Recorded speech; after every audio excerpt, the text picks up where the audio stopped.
Happy Friday, SMITE fans, and welcome into the SMITE Challenger Circuit.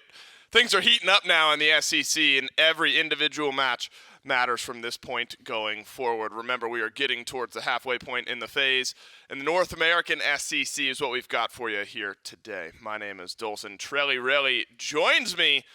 And look, I'm looking forward to all the matches we've got in the SEC this week, but this one particularly exciting. Trelly Sages up against the Tanuki, because you look at the North American SEC in general, and I think very surprising how competitive it continues to be in other regions. EU sometimes feels like you got the top couple of teams and feels lopsided. Feels like anyone in North America can take matches off one another. Yeah, and as you said, every game matters here. We're on the road to Worlds for the SEC guys, so you got to make sure that you're standing. You're trying to stay in that upper echelon. You don't want to fall too far down, and both of these teams, would love to stay in that 3-4th spot. They don't want to drop too far down in the standings. That's right. The North American SEC this week has already been exciting.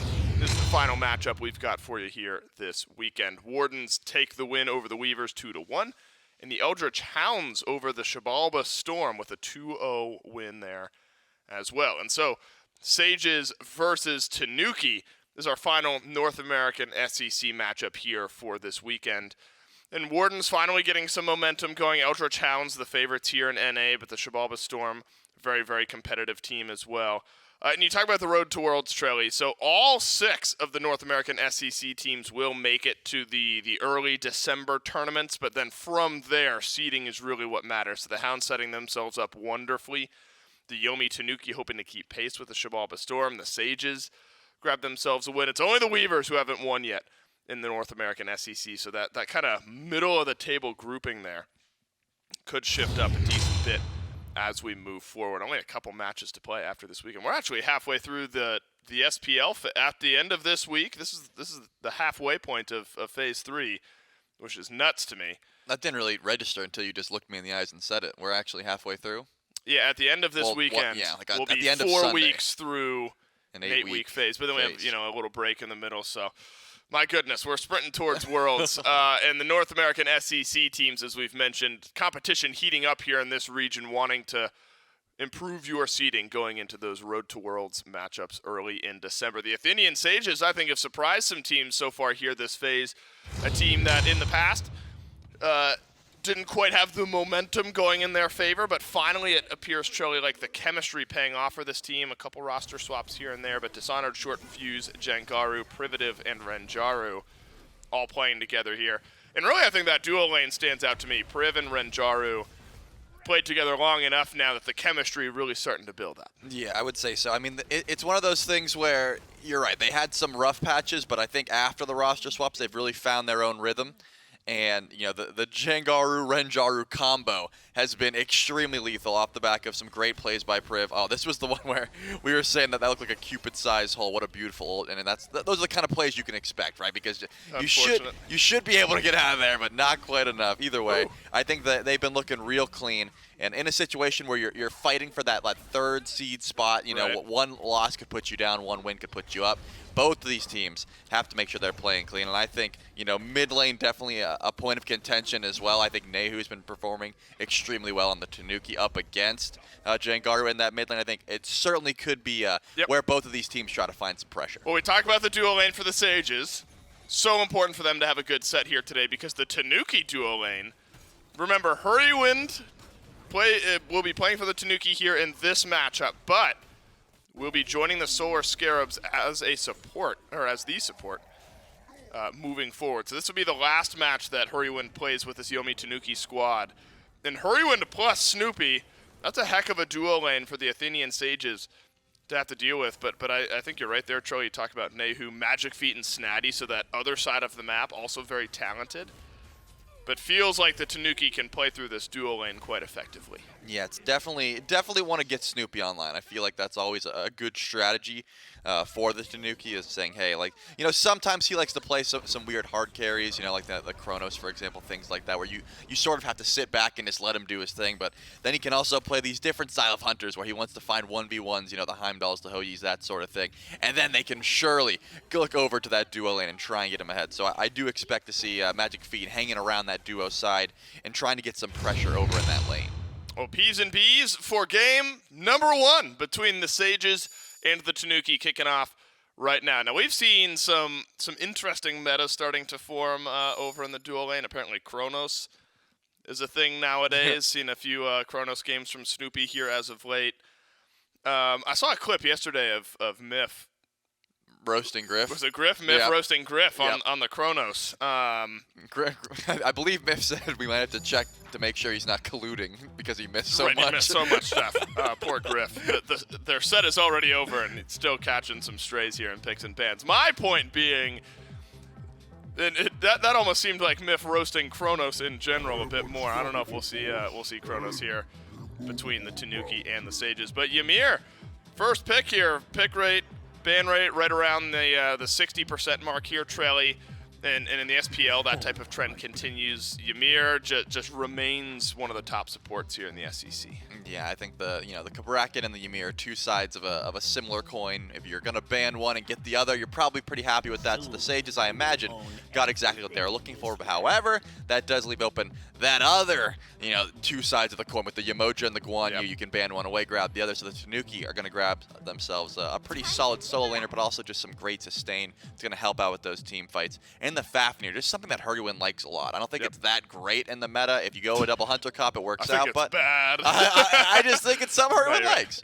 No, you're right. Fafnir, a fantastic facilitator type god.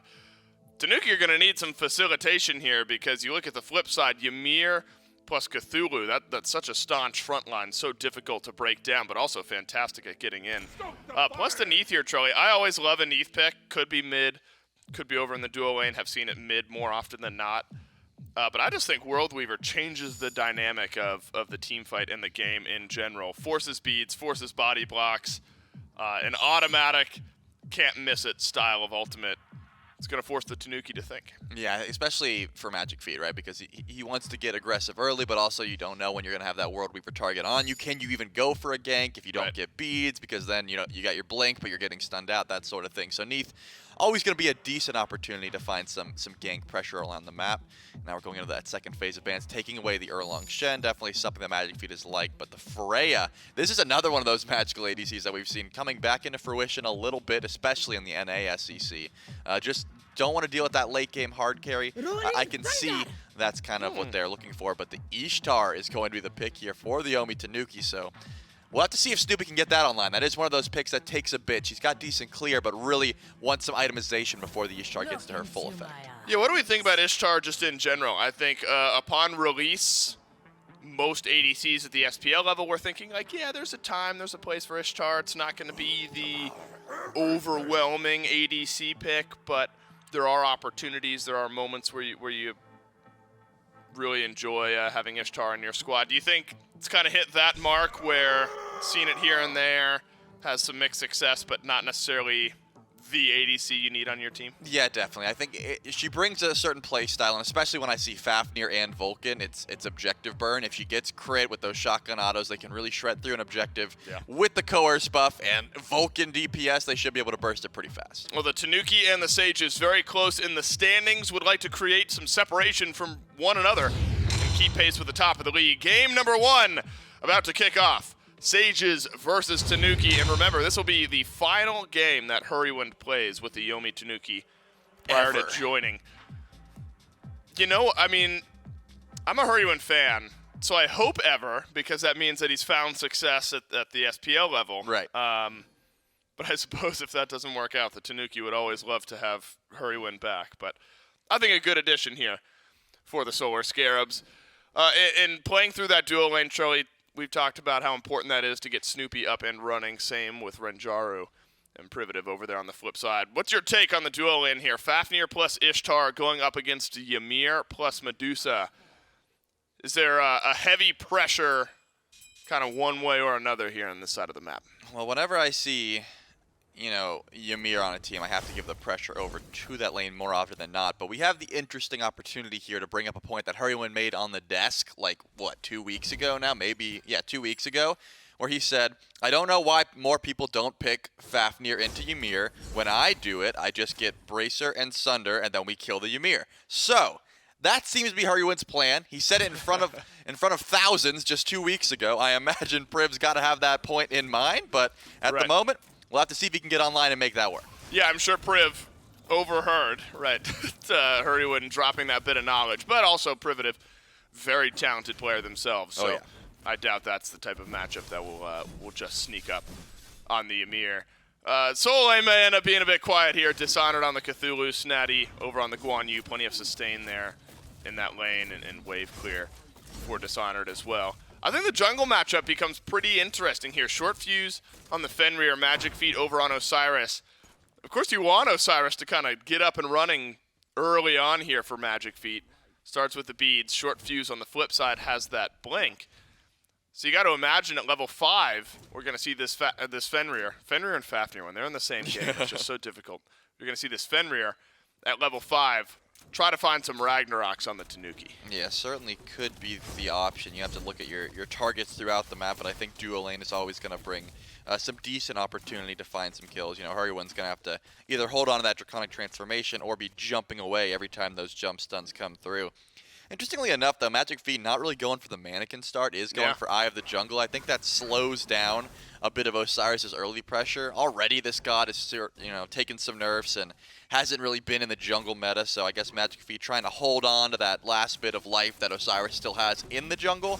And I think this build doesn't really highlight the strengths too much until late game. Sure. But if you can get him online, he still can be that auto attack shredder that can really make your life miserable, especially for these ADCs. I mean, if Osiris gets to a Medusa, you block that dash, you throw the tether up. Yep. He's probably winning that 1v1 trade at least until about 20 minutes or so. And Magic Feet has played the Erlang Shen a little bit as well. I mean, you're totally right. Magic Feet's like the last jungler kind of clinging on to Osiris and Erlang Shen. Mm-hmm. I don't really miss it. I think the variety that we've seen in the jungle has been pretty awesome to see. I mean, every once in a while you'll still see Osiris or Erlang Shen, but I think of like Captain Twig at the SPL level. I mean, he loved the Osiris Erlang Shen, or at least played him a lot. I don't know personally if he enjoyed playing those picks constantly. He does love the Erlang, I know. Right, he likes the Erlang at least. Been a bit different in the SPL jungle meta. The SEC right there with him. Haven't seen much of Osiris or Erlang Shen, and had to be a bit more unique. Really, global pressure has been very important with Ratatoskr, and then Thor buff. That'll start to roll in here shortly. I wonder what type of Thor presence we start to see or don't see maybe at the SPL level. It doesn't matter. Thor's not in this game. But over in the mid lane, you're going to have to be careful, of course, of the Ragnarok. If you're Nehu, you've got the beads early on this Vulcan. On the flip side, though, Trelly, do you think there's good opportunity for World Weaver plus Ragnarok? You know, you kind of counterplay around some of those beads. You send one out, Ragnarok waits for the beads, vice versa. Do you think Jangaru and Short Fuse have a good opportunity to kind of 1-2 punch here in the next few minutes? Yeah, I think that Hurrywin's going to have to stick around mid because Nehu, there isn't really any juke opportunity that you can do that's going to get you out of the combo, right? Like Vulcan has a good amount of ability, as we see. Hurrywin and Magic Feet going for the real early gank onto Privative, trying to kill this Ymir. But Priv's got the double freeze, tosses up the wall as well. Some damage into the Ymir, but this is a slow burn. Medusa ultimate out, dash forward from Snoopy. What? Oh no, it's been turned around. What just happened? The World Weaver flies in as well. Oh no. And now Short Fuse joins the duo lane. Magic Feet brutalized. Absurd turnaround from the Sages. And the Tanuki's gank does not pay off. It's the opposite. It pays off for the Sages and a 2-kill swing for the Order side. Yeah, that looked pretty clean. I mean, they had the wraparound. Ymir is so immobile, but unfortunately, Ymir is also incredibly tanky. Had the shell. I mean, Priv positioned well, as you said, the double freeze into the wall was able to keep him alive for so long in that sense. And, you know, it just survived long enough to where Short Fuse could come in and help with the cleanup. That's 1 kill for Renjaru and 1 kill over for Short Fuse. So a terrible start for the Tanuki when you assume that you've got a pretty decent gank there. And, of course, if Magic Feet hits level 5, maybe that goes a little bit differently, but still level 4 didn't have access to that Lord of the Afterlife. That amount of CC would have certainly helped out in a gank like that. Yeah, but the good news is for the Tanuki, Snoopy still got beads, Magic Feet still has beads, and so if you're talking about the matchup into Short Fuse and that Ragnarok, there's not an immediate I must go here type of target for short fuse where the bead's still available for a couple members of the Tanuki. Blink down for about a minute now for short fuse, so that sudden burst initiation going to be a bit limited. Ultimates exchanged over in the solo lane as Snatty and Dishonored continue to just kind of chill and clear over there on that side of the map. Imagine we've reached the point, Trelly, where it's already going to be pretty hard to gank either of these two solo laners unless one of the two of them is way overextended. Yeah, I think that was probably the call there from Snatty and Dishonored, you know, together. Like, hey, if we can get the other one's ult down, that may open up an opportunity for our jungles, of course. Probably better for short fuse at the moment because the full Jotun's Wrath is finished, and now you got Ragnarok. You got Blink Ragnarok in about 20 seconds. So without any CC immunity up, Snatty could be in some trouble. But as you said, if you're sitting back in lane, I don't imagine there's going to be any kills coming through because Dishonored on the Cthulhu doesn't bring too much extra follow-up without that ultimate. There's just not a lot of damage that the Cthulhu can do to try and help out in a gank situation this early on. But because the Sages have a bit of pressure on the map, I imagine they'll be sitting a little higher in lane, right, about that halfway point, looking to get aggressive, looking to look for some possible purple buff invades, and that's exactly where Priv and Short Fuse seem to be going. Maybe the red buff and the purple buff, they're sort of just hovering around. They don't want the Tanuki to be able to grab these. It looks like Short Fuse considering some pressure here. Hurrywind and Nehu, the only two close by. I mean, it's definitely spotted out by both the Tanuki and the Sages. And maybe the smart call, if you're not fully bought in on the red buff invade, just back off. What's happened here, Renjaru? 2 levels ahead of Snoopy. So the red buff invade, not as easy, but the purple buff invade feels just fine for Short Fuse and Renjaru. And we will take a momentary breather, Trelly. Needed, because this high-octane early game has just taken my breath away. No, there was a bit of scrapping that got the Athenian Sages a fantastic 2-kill turnaround on the early gank attempt from the Yomi Tanuki, but not to be.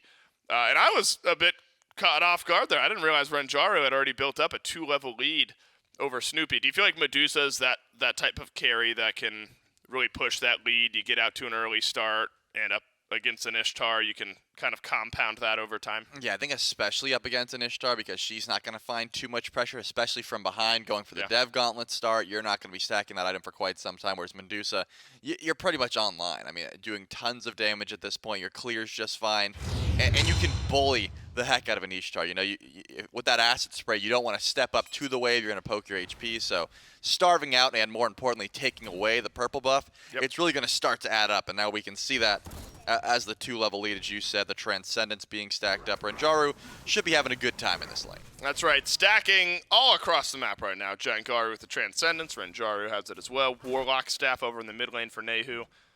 And Snoopy with the Devourer's Gauntlet. And so Nehu on this Vulcan, all right, I was going to hype it up here, but maybe it was the wrong time. Jangaru and Privative delete Nehu, who used the beads. And that's now got to be a scary next couple of minutes. Short Fuse has Blink, has Ultimate. Snoopy has damage from Renjaru.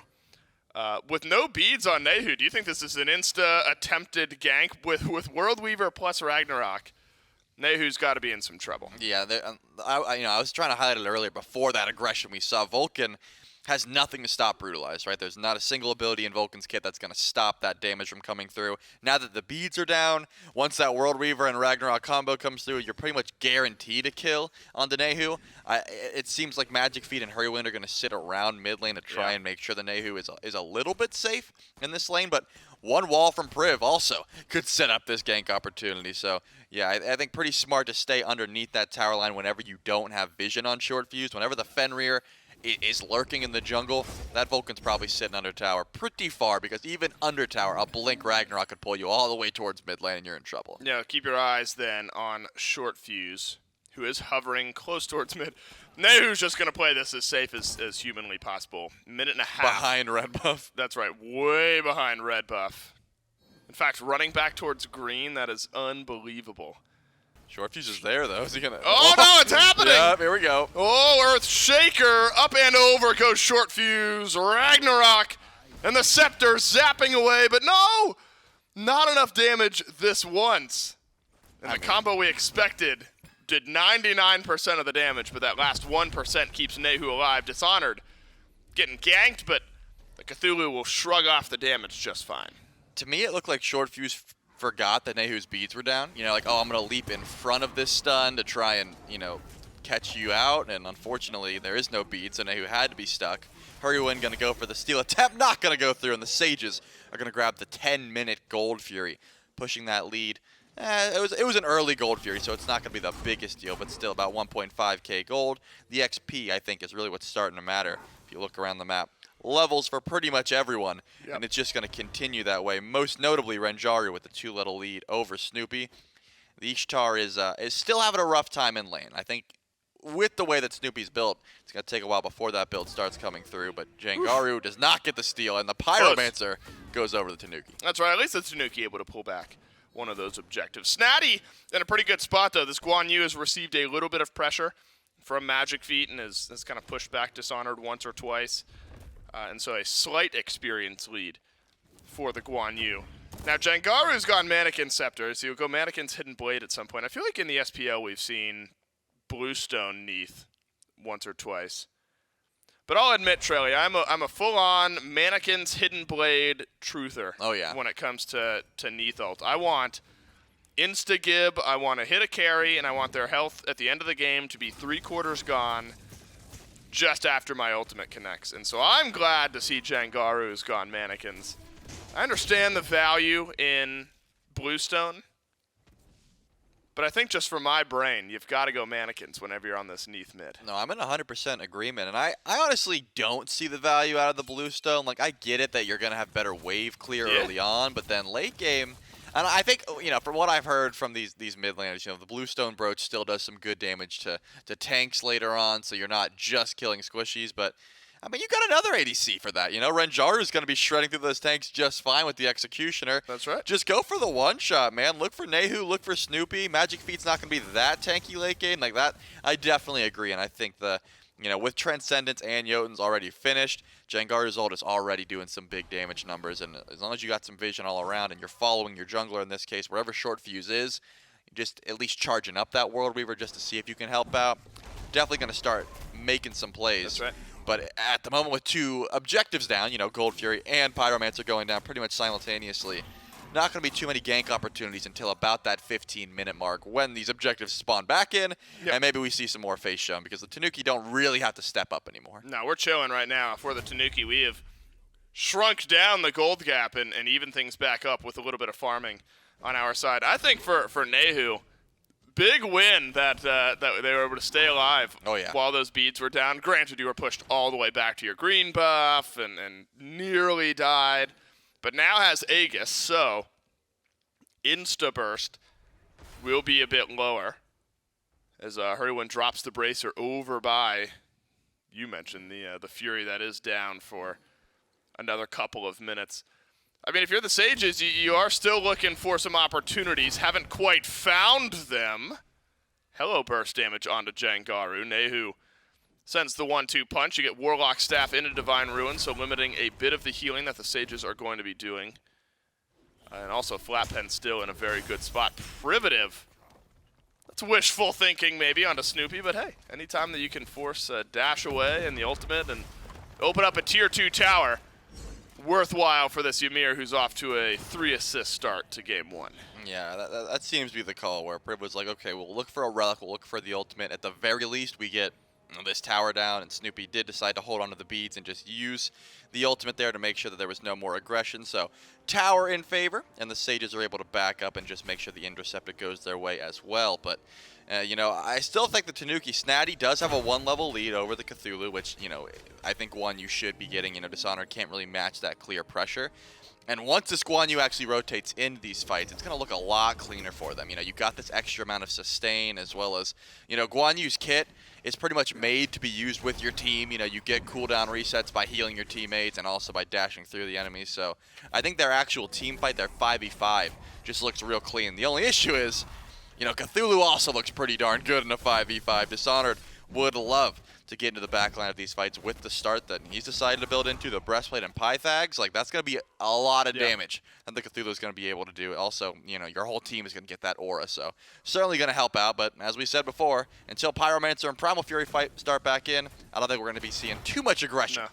No, I mean, I think teams have started to key in a bit on Snoopy, right, on the Yomi Tanuki, because for so long, even when Snoopy played with some of the Sages roster in the past, you could tell, all right, Snoopy carry, that's the mindset. I think teams have started to learn and adapt around that and really slow Snoopy down as much as possible, because as great as it is that Snatty's got a bit of a level lead over Dishonored, Renjaru's just been so comfortable over on the left side of the map. I mean, itemization difference right now, it's a full Odibo up against the tier 1 light blade for Snoopy, and then obviously starred items a little bit different, but like if you're looking at just pure slotted items, Renjaru's in a really, really good spot now as the Primal Fury pops back up, but so does the Pyromancer. Jangaru looks like sending some damage towards the Pyro. Might actually be able to do this all on their own, just chunking away the damage. And the Pyro's dealing a good bit in return, but the rest of the Sages will go over and help out. And you thought, Trella, you thought we'd be getting a fight around the Pyro. But no, not the case. The Sages will get that one quietly, and good ward coverage and Oracle coverage for the Sages over around that Primal Fury means nothing slowly getting taken away. And so that big advantage of having Renjaru with a nice little lead, I think, has forced the Tanuki into an awkward spot. You can't quite force down this Primal Fury while the Sage is over on right. Yeah, I think a minute 30, I just counted that Snoopy was at tier 2 tower, essentially AFK, just starving the wave. Did you just count to 90? I was just looking at the timer. I didn't actually count. I just checked the timer because I was like, wow, Snoopy hasn't done anything for a while. I wonder how long this will go.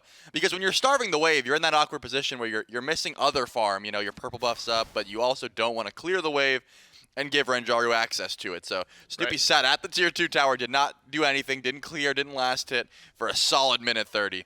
Unfortunately, while that was happening, as you said, Renjaru rotates over, gets the Pyromancer, and now looks like an opportunity here for the Sages to look towards a pull on the Primal Fury. Double ADC, Priv's looking real tanky, but, looks like Snatty made the rotation over. That's what I was waiting for. The Guan Yu is here. Not going to be a free pull by any means. Well, Short Fuse chunked down to half by Nehu in one fell swoop. Disengaged from the Sages. Gotta be now that Privative is jumped on, and the Earth Shaker has shredded down this Ymir. Short Fuse tries to pick up Snatty, who drops the beads, and then brutalized as well. Dishonored buying so much space for the Athenian Sages here.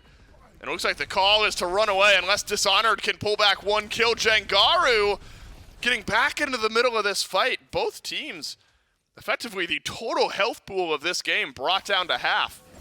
But everyone still stands. Tankiness and sustain going to battle here in the mid lane. Yeah, that was such a good fight from the Tanuki, but they weren't able to grab anything. Unfortunately, the Sages were able to stay alive in that situation, and now the re-engage can happen. Dishonored teleports back in, and we're seeing some relics that are still available here for the Sages, but the Tanuki are looking strong as well. They've got enough burst to try and keep the Sages away from this Fury. Whenever Nehu's around, you can't just go for a free pull. You got to make sure that Vulcan's either DPS'd or someone is trying to CC that character. So probably smart to not go for the immediate pull, but Primitive might be in a little spot here.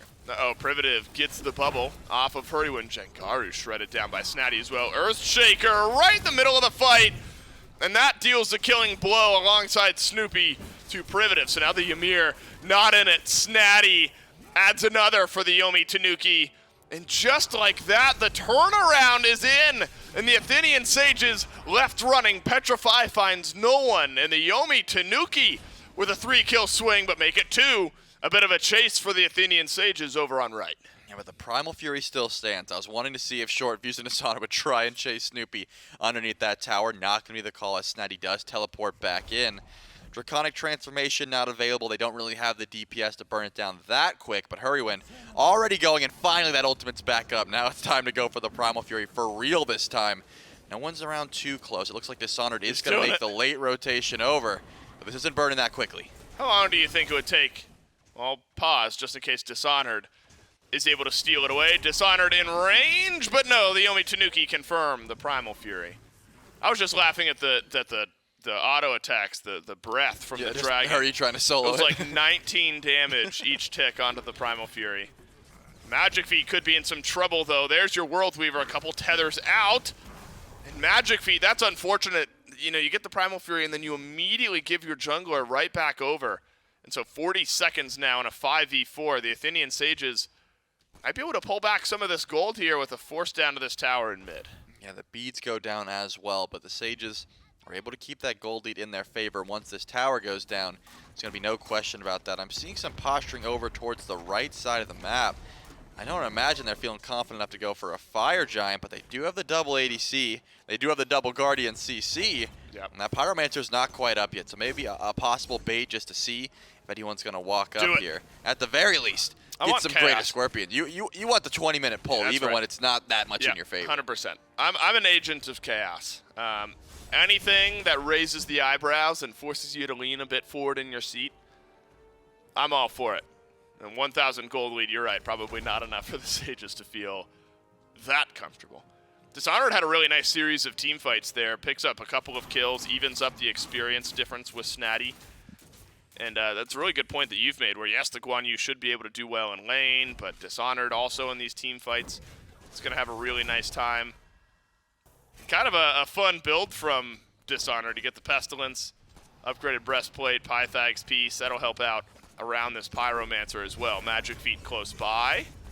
Now Cyrus won't get the chance to steal it away, so we have split the neutral objectives. The Sages get themselves the Pyromancer.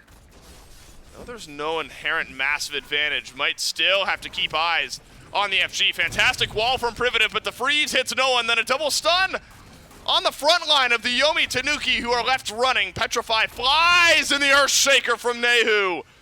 Finally adds a kill for the Yomi Tanuki. Decent wall from Privative, but this Ymir just left around the corner. Double freeze means double beads, and the Yomi Tanuki don't care. Double kill for Nehu.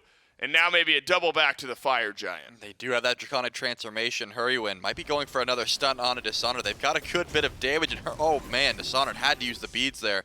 I was wondering if he was going to have to go into the ultimate, but he's able to just use the beads. Now the Dragon's gone. They're still feeling confident trying to pull this. Wow, it is a 5v3. Dishonored close by. Very tanky on the Cthulhu. Snatty caught out. Oh no! Ranjaru's got enough damage to burn through the front line if it's left alone, but Nehu now with 3, Hurrywind with another, and the Yomi Tanuki able to capitalize on the overextension from the Sages once again. If you could have gotten out right after that Snatty kill, maybe worthwhile, but the Sages now re-stagger out their deaths with only Dishonored close by. Yeah, Dishonored is going to have to play the stall game here, because here comes Priven Jengaru, where this is burning down quick, and Nehu definitely has the burst. Jengaru has World Weaver, Fire Giant low, but confirmed by the Yomi Tanuki. Jengaru did let World Weaver go, but the Yomi Tanuki should be just fine here. The ebb and flow of this game, Trelly, has been crazy. Early on, felt like the Sages really had a foothold on the left side of the map, but I think Nehu has really started to turn up the heat a bit here. This Vulcan connecting well underway into that build. Soul Reaver plus Obsidian Shard after Warlocks and Divine Ruin start. And top damage in the game just has not been dealt with by the Sages very effectively in the last couple of fights. These ultimates have been connecting from max range. Not something that's easy to do, by the way. It's a very slow traveling ultimate, but when you can land them consistently, we're seeing tons of burst damage come from the Vulcan thus far. Yeah, Vulcan's like the blacksmith of the gods, right? That's his whole thing. Yeah, he forges them. You'd think he'd make faster rockets. If you're the blacksmith of the gods, you'd think you'd be able to, like, I guess not the rocket scientist. Yeah, whoever his rocket scientist guy is. Right, he can make the casing of the rocket. Yeah, but whatever. It's probably the material that he uses. It's not up on his. As long as it's not an aerodynamics issue and it's like a fueling issue. You know what I mean? Like if they're slow because they're just not shaped well, then that is on Vulcan himself. At any rate, they are pretty slow rockets. They are pretty slow rockets. That's the end goal. And also Nehu piloting them quite well. I mean, that was the the wrap around there. But it looks like the Sage is not ready to give this tier 1 tower up. They're trying to fight Snoopy. Gonna get beads down very early, and here comes Short Fuse. Yeah, the Brutalized chases Snoopy down. Ragnarok hand delivers Snoopy to Dishonored. Hurrywin jumps through. Nice stun onto Short Fuse, who's got to leave. Snatty wags his finger and makes it a 1-for-1 trade so far. But look at this grouping from the Sages, so effective, all behind Dishonored. And the burn simply too much for Snatty. And the Fire Giant buff simply has not mattered. Yeah, you get a tier 1 over on right. Actually, you're going to get a tier 1 on left as well if you're the Tanuki. And so some decent gold comes back, but what can the Sages get now? They have a 4 versus 3 for the next 30 seconds or so. Yeah, Nehu doesn't have the ultimate anymore. Hit a nice one to try and burst down short fuse. They were able to find that kill because of Snatty in this tier 2 tower. Definitely going to go down. As you highlighted, though, Magic Feet will be able to trade out. Push.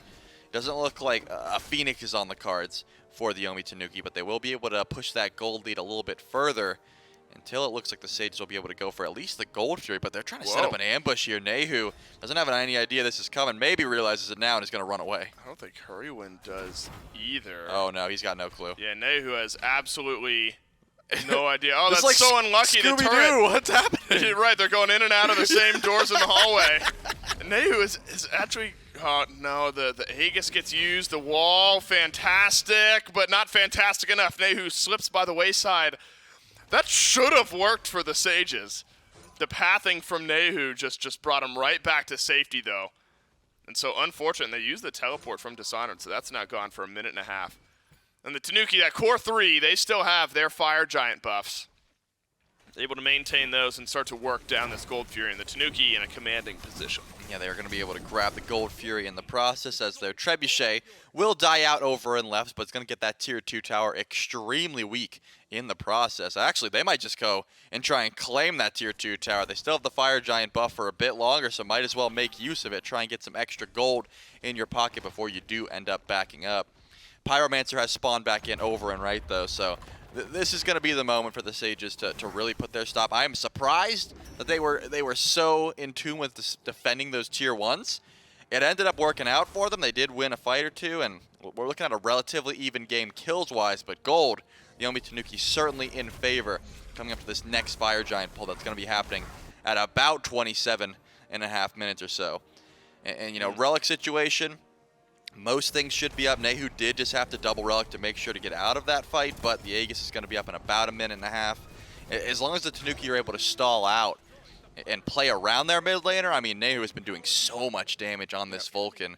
If you can just keep this Vulcan alive and let the abilities cycle, it's looking like a pretty clean fight no matter what for the Tanuki, and the burst certainly in their favor, but not to say that the Sages haven't hit some power spikes as well. Protector of the Jungle finish for Short Fuse, the Hero's Axe finish for Dishonored, and, you know, more importantly for us, that Hidden Blade finish for Jangaru. Those ults are going to be chunking. That's right, and I wonder if the Sages on it enough to say, all right, Nehu's got no beads for another 20 or so seconds and no Aegis for another minute or so. You got to kind of that inherent sixth sense as a top-tier Smite player. Oh, yeah. Got to realize that Nehu's without the actives for, you know, another little bit of time. But look, we already saw Nehu play defensively with no beads earlier on. Yep. No surprise that the Vulcan is hanging back by like the back harpies while the Athenian Sages step forward. But as Privative stepped too far forward, look at the burn onto this Ymir. Snatty galloping forward. It gets the stun on a Jangaru Earthshaker onto Priv. And that chunks down about half more of that HP. Dishonored, Descent into Madness, but being burned away just fine. Snoopy jumped on his Short Fuse, joins the fight. What is this? The Sages down 5,000 gold. Have found the opening pick, found the only pick. Used 4 of their ultimates in turn, but get out cleanly with 1. Yeah, that definitely looked like a very solid fight for the Tanuki. The engage was good. Unfortunately, Snoopy on this East Tower, double relics down, the ultimate's down, not enough safety to try and get out, but now it's time for the Sages to look for the Fire Giant, and I think they want to stall out this Draconic transformation. Hurrywin de-transforms, and now this pull looks a lot more enticing. Short Fuse is going to try and wrap around here. I don't think it's a Fire Giant pull. I think this is a bait. They want to fight this. Primitive's got to be careful here. Gets the bubble off of Hurrywind. Down to half HP themselves. Ranjaru's still sending some damage towards the FG. I mean, while Dishonored is tanking it up, Ranjaru's got the Fire Giant down to half HP. Now Snatty gallops forward, stuns Priv, but Priv has not been killed off. Finally, Nehu gets the execute with the Earthshaker. Magic Feet still tanking up the Fire Giant. Another World Weaver flies in, but this time Ranjaru and Jangaru in a bit of danger, and so they will back themselves away. And suddenly the Yomi Tanuki the ones with the one-man advantage. Yep, Snatty teleports back in, and immediately the call is to pull this Fire Giant. Descent into Madden. It's not quite off cooldown yet, but Jangaru still has a fair bit of burst, and there is a weave on that Fire Giant pit. It looks like it's another bait. The Yomi Tanuki don't feel confident enough without Earthshaker. They want to look for the kills as well. Man, this does not feel like a 4,000 or 5,000 gold lead. This feels a lot closer to even here at the 30-minute mark. Tends to feel that way. Fire Giant low. Fire Giant confirmed by the Yomi Tanuki, but Snoopy Ragnaroked in, and it's Renjaru with the killing blow. And a fantastic initiation by the Sages right at the pivot point to get the Fire Giant off of Snoopy. And here's the important thing, Trelly. Just now we officially crossed the 30-minute threshold, and so it is not enhanced. This is a regular Fire Giant for the Yomi Tanuki, who maintained it on 4. But important for the Sages, they also knocked down a couple towers over on the left side of the map thanks to that trebuchet. So the gold kind of stays where it's at here over the last couple of minutes. Yeah, it looks like setting up for the possible Oni Fury or just a gank in the jungle. Nehu's turret is there as a pseudo ward. If anyone steps in line, they should know that someone's going to be in the jungle. Either way, the Sages, they're pretty happy with taking Fire Giant off Snoopy. That's who is going to be doing the most damage to these structures, the Phoenixes, the towers, that sort of thing. But they want a little bit more. They're trying to set up an ambush wherever possible. But now that Snoopy's back up, the Tanuki can push as 5 and start to knock down the last 2 towers, I should say, in mid. Tier 1 and Tier 2 still standing. Tanuki want to push this gold lead as much as possible. Oni Fury's going down. Harrywood's going to walk up and try and go for the steal. Snatty's here as well, but not enough bursts. What are they going to do after the fact, though? Will the chase ensue? Looks like it's slow, but Magic Feet's on the way. Doesn't have the blink available. Now he does, actually. Magic Feet could chase this, but the Sage's smart call. Just retreat, get the Fury, and get out. Still pretty strong underneath the Phoenix. As you said, doesn't feel like that gold lead is that massive. The fights have been pretty close up in this Fire Giant. It's just, I think the sustain from Snatty has really been a little bit too much to deal with. Whenever the Tanuki don't die, they're able to just get sustained back up. The fight stalls out, and then they can get the pick after the fact. Yeah, it's been a really nice turnaround here for the Athenian Sages, who have felt on the back foot, right? It hasn't been the Sages asking many questions, except for maybe a pick here or there. Really short fuse in Jangaru. That 1-2 swing has been fantastic at limiting where the Fire Giant buffs are able to remain. As long as that World Weaver is on the map and ready to go, Tanuki have got to be careful. Depends where Short Fuse can jump in here. Use those actives to get aggressive, slow down the Tanuki, get the Athenian Sages moving themselves forward. Emperor's Armor plus Ethereal Staff for Hurrywin, so going to be able to chunk down some damage, sustain up himself, but also slow down some of what the Athenian Sages are able to do on defense thanks to those Phoenixes being a bit crippled by that Emperor's Armor. Magic Feet, again, he's been a split push machine here this game. Dealt with a Tier 1 and Tier 2 on right a little bit ago. Now takes the Tier 2 and mid down all on his own. Privative tosses up the wall. That actually limits the Tanuki and where they're able to go. And the Cavalry charge being down, not bad. I mean, that's a decent little trade there for the Athenian Sages. Able to get the ultimate out of Snatty. Yeah, as long as Snatty keeps popping the heals, though, should be back up here shortly. As you said, Magic Feet is just in mid, trying to take the 1v1 with Short Fuse, looking for the possible Phoenix. And now, finally, the Tanuki are sieging in once again towards this left side bird. They don't seem confident, though. No. They're not throwing any abilities out. It seems like they're just waiting to see if someone will step up a little bit too far. Finally, it looks like a little bit of aggression, but that Phoenix, it's looking real healthy, Dave. Yeah, it's taken a tick of damage, but it's probably dealt more than it's taken here over the last couple of minutes. The waves have been dealt with just fine. Snatty's ult's back, though. Yeah, right. Snatty's ultimate is back. Fire Giant going to fall off here in just a little bit of time. Probably got another 30 seconds or so if you're the Yomi Tanuki. God, you would love to get this left side Phoenix. Makes the next FG just so much easier. Hurrywind transforms. Wall up from Privative. That has been difficult to say the least. And now the Tanuki have lost Snoopy right away. And look at the beads. The Aegis is all getting burnt by the Yomi Tanuki. Fire Giant falls off. Snoopy is dead for 50 seconds. And the left side Phoenix barely takes any damage. Privative has been fantastic with these walls. And now slows down the Tanuki, who are able to get a tower or two and nothing else on that FG. I mean, you asked me earlier my opinion on the Ishtar, and I gotta be honest, Snoopy's not building the way you're supposed to build Ishtar. I mean, Sure. her shotgun autos can all crit. That's the gimmick. That's what's cool about her. That's what you get this incredible amount of shred for. Don't get me wrong. If he can get to the tanks, yeah, that kid size is going to shred as well. But it doesn't seem like that's possible. One wall from Priv into a kill that seems to be happening consistently. the Ishtar really can't be that effective at the moment. And with that being said, the Sages are able to answer back. Enhanced Fire Giant spawning in, and Snoopy's not going to be on the map for another 4 seconds or so. Looking for a pick. If they can stall this out, the Tanuki should be just fine. They have the burst from Nehu's ultimate. That's going to be a real good steal attempt on this Enhanced Fire Giant, but they're going to pull this immediately. It's pretty interesting. The Sages have been on the back foot on defense, but now maybe feeling a bit more confident after the Tanuki unable to get anything on that Fire Giant siege. Magic Feet jumped on by Short Fuse and Dishonored as well. Some damage returned by Snoopy. There's your chunk damage. Whittles away some of the health bar of Dishonored.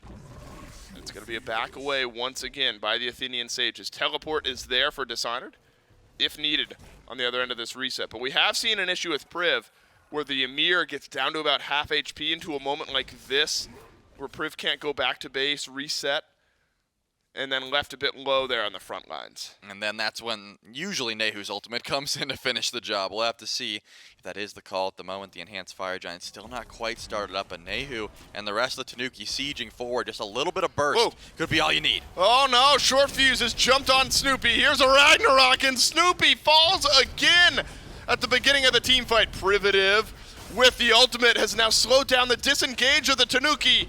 The Sages have been on the back foot for 15 minutes, and now suddenly on the verge of a deicide. Nehu left scrambling, still has both actives and needed both just to stay alive. The Athenian Sages snag 3 kills and should be the Enhanced Fire Giant. I mean, that's 3 kills and both relics on Nehu with a double hunter composition. If you even get close to the throne room, that Titan is going to be absolutely shredded. Hurrywin was on the way to try and go for the steal, but Priv was making sure to play zone duty just in case. And now the Sages are going to be able to grab that Enhanced Fire Giant, I assume run it down mid, and look for a possible end. No, they're not confident in going for the end. They're going to go for both Phoenixes at the moment. Snoopy's up in 14 seconds, Snatty in 18, so definitely the smart call.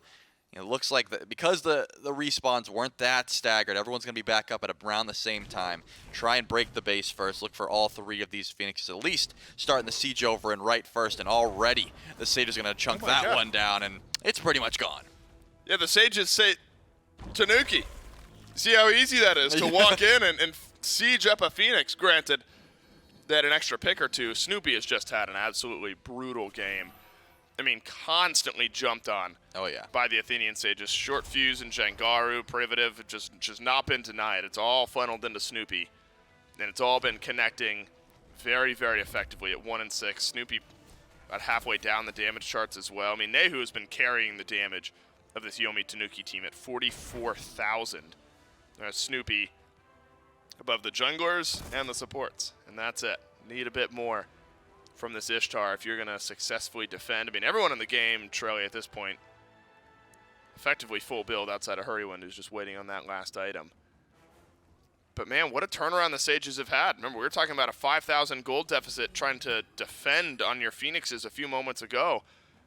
And now take the lead. Feels like team composition and team play has really made the difference here in the last 10 or so minutes. Yeah, you know, this is definitely Hunter territory now. When you have double ADC, you're going to be looking real clean at 40 minutes into the game.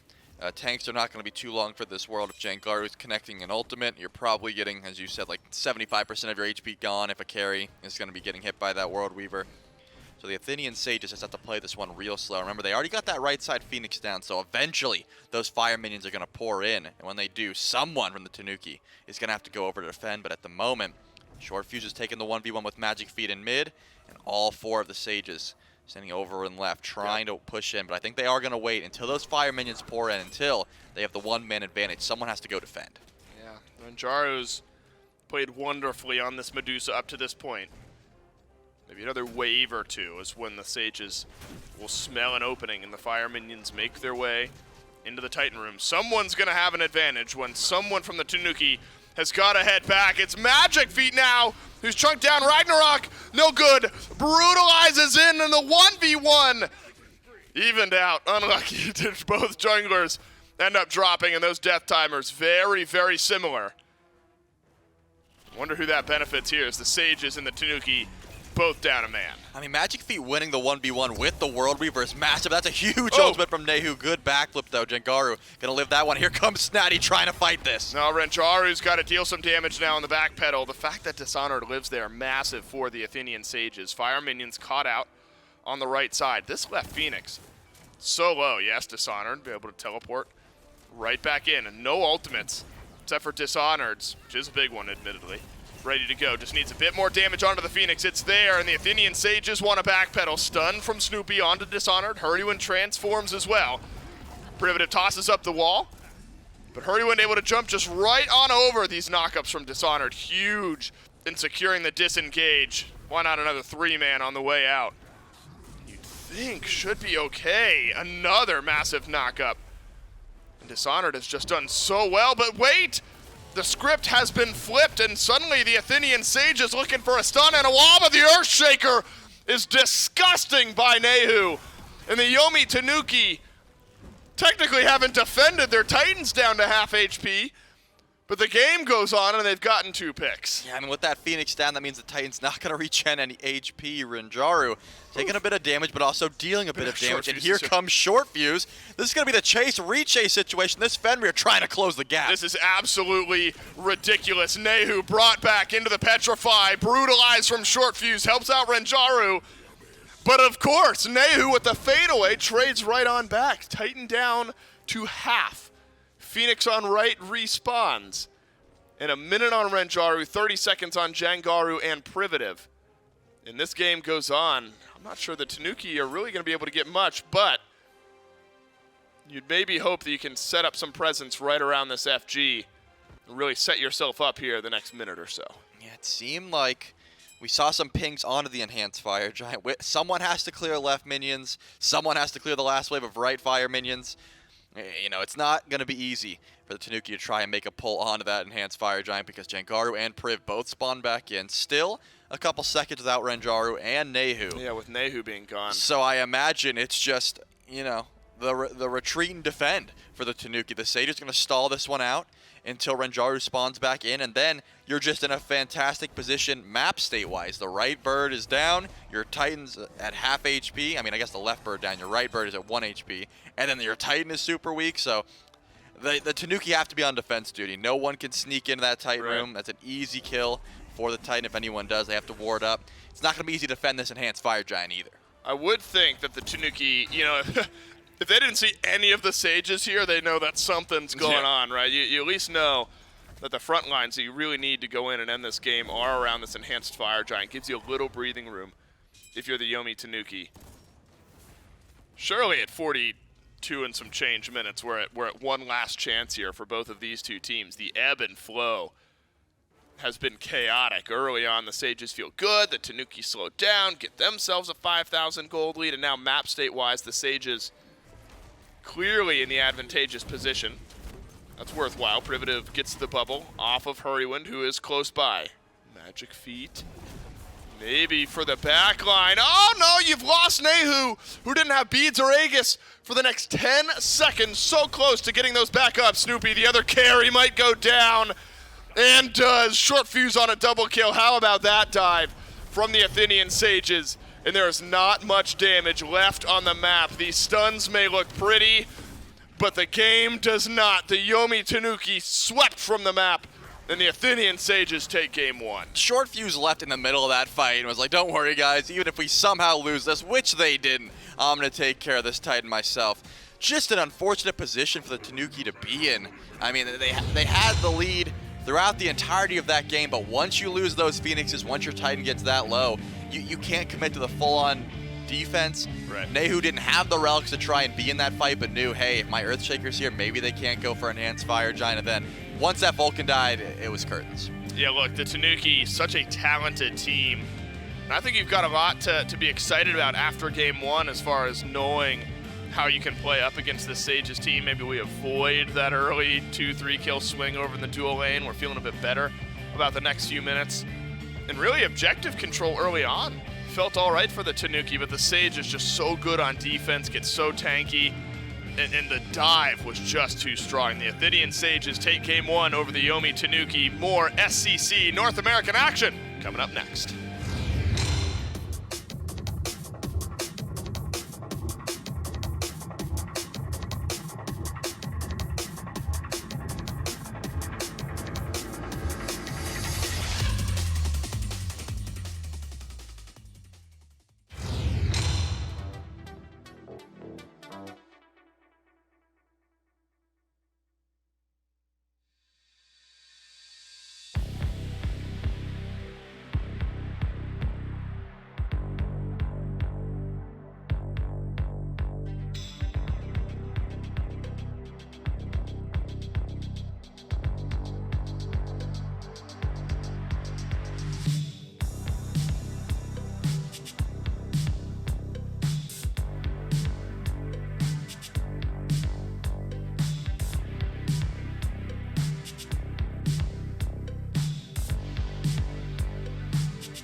Tough pill to swallow in game number 1 for the Yomi Tanuki, who got off to a fantastic start.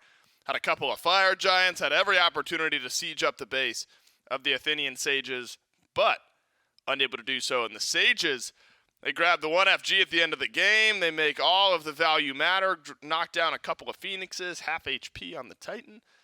And the game is history from there. Fantastic team fighting and really good dive onto the carries. Trelly, I think, makes the difference here for the Sages. World Weaver, plus jump in from Fenrir, plus actives down on Nehu.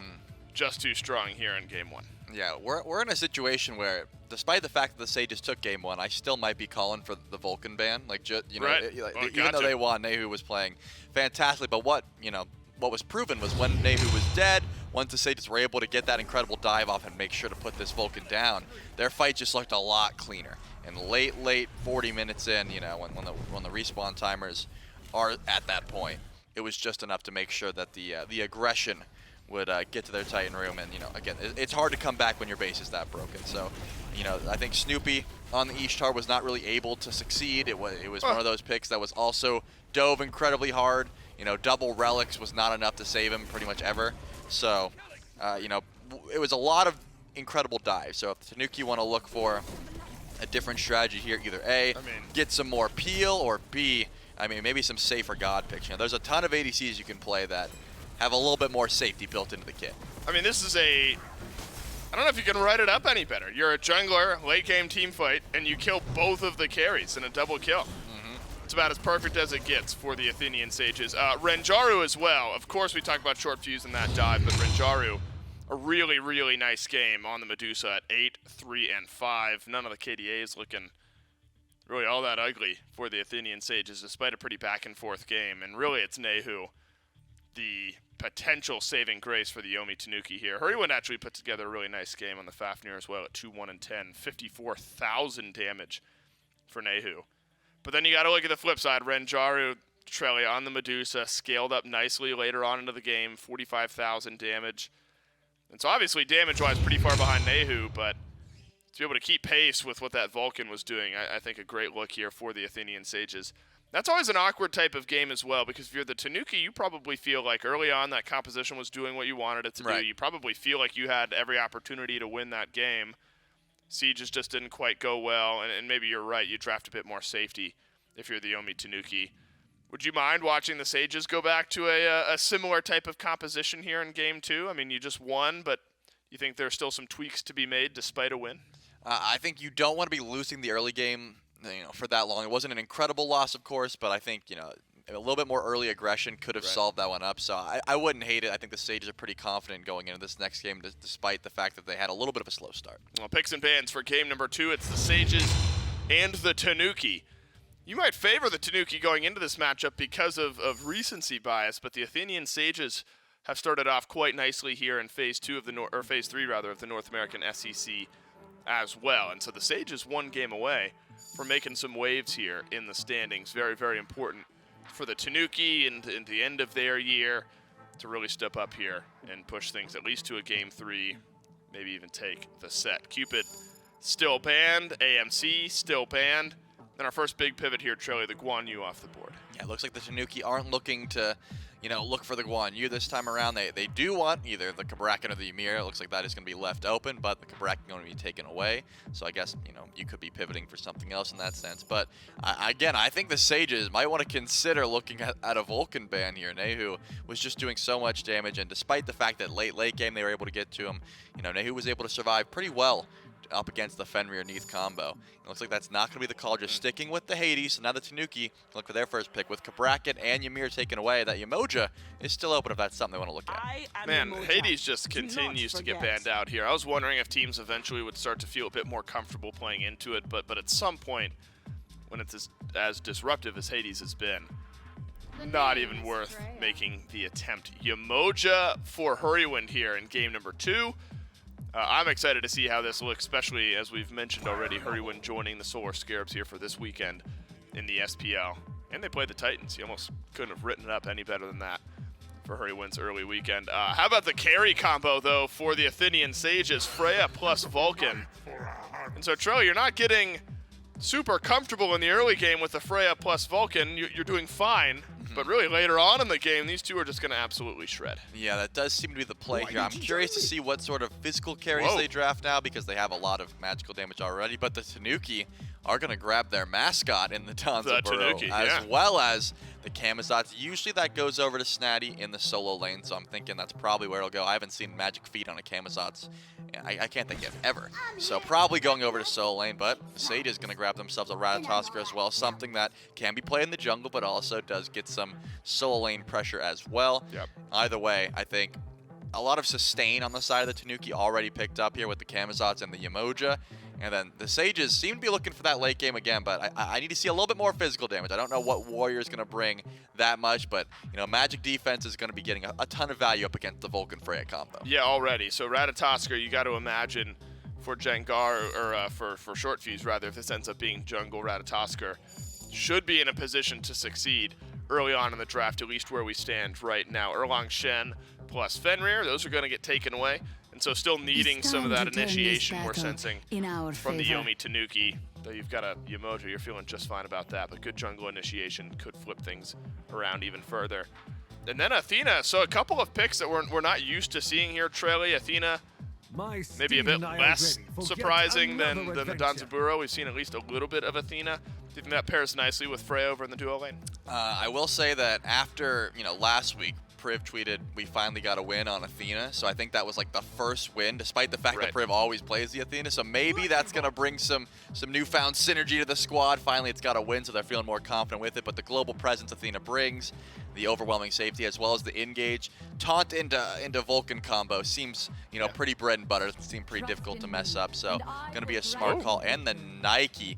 That's a Dishonored exclusive. I mean, no one else is playing Nike besides Dishonored. I was expecting more damage, but because it's Dishonored on the Nike, I'll give it a pass. This is like his favorite god. The Tanuki will give a pass as well. They pass banned in one of their final two bans. 0-1.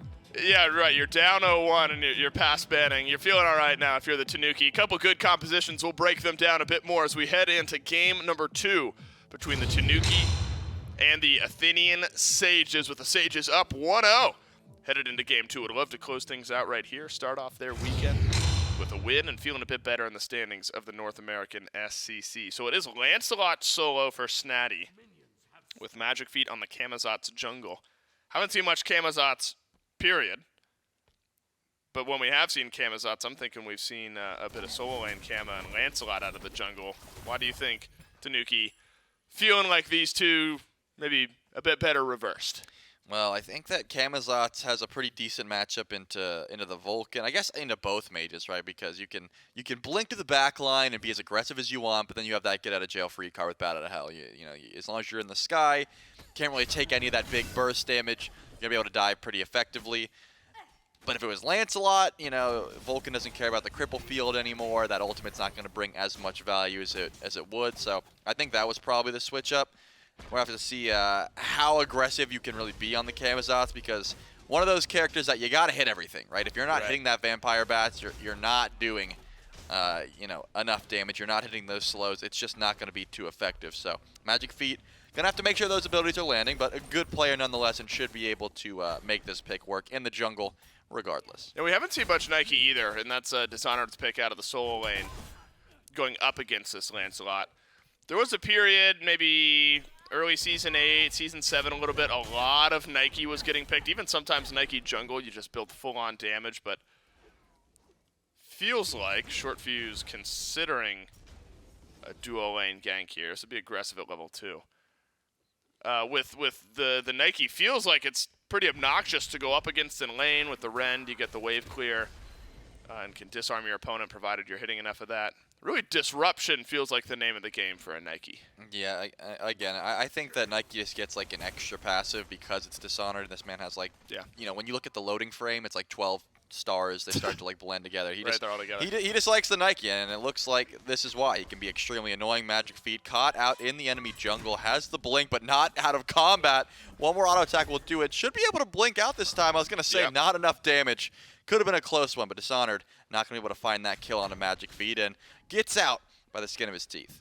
With blue buffs just taken a moment ago, and should be respawning here, shortly.